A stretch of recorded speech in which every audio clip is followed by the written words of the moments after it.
Welcome to the weekly recap for the week of May 1st. In today's recap, we're going to share information about this home sellers market heating up as properties for sale dwindle. And lastly, we're going to talk about the historic former First Presbyterian Church property being up for sale. This week's recap begins now. Homes and condominiums continue to sell faster and for higher prices than this time last year, as the declining number of listings drive a seller's market in Metro Detroit.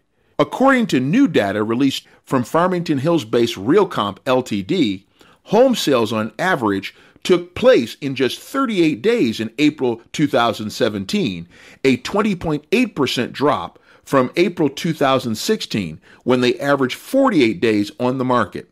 That comes as the number of listings fell 44.6% from 17,615 in April 2016 to a little over 9,700 last month in Wayne, Oakland, Macomb, and Livingston counties, according to RealComp.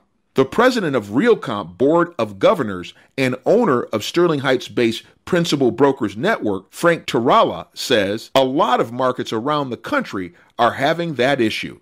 The reason for that is twofold, Taralla says. People are staying in their homes because mortgage rates have risen and understanding that it's difficult to find a new home if they sell. The tight inventory is also driving up median sale prices in the region, rising 9.6% from $154,000 in April 2016 to $169,000 last month. In the Midwest, 101 existing homes were sold in March, a 5.2% increase from March 2016, according to the data from the National Association of Realtors. Nationwide, home sales increased 8.3% year over year to 456,000 in March. Prices in the Midwest and nationwide are also increasing. They rose 6% year over year to 214,600 in the Midwest, according to the Realtors Association, and 5.3% nationwide to 278,500 in March. Next up, the historic former First Presbyterian Church property at 2930 Woodward in Detroit is up for sale for $4.85 million.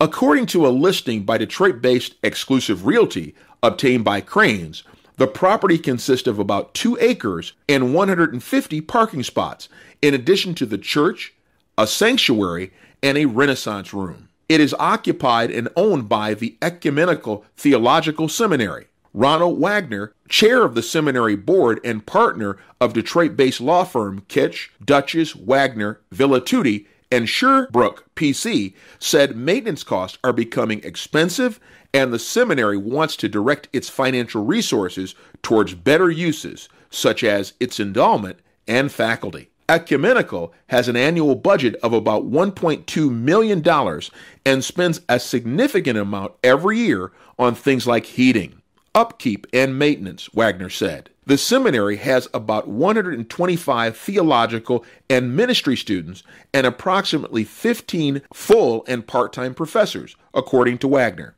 According to Historic Detroit, which tracks Detroit buildings and architecture, the building opened in 1891 and was designed by the architecture firm Mason and Rice.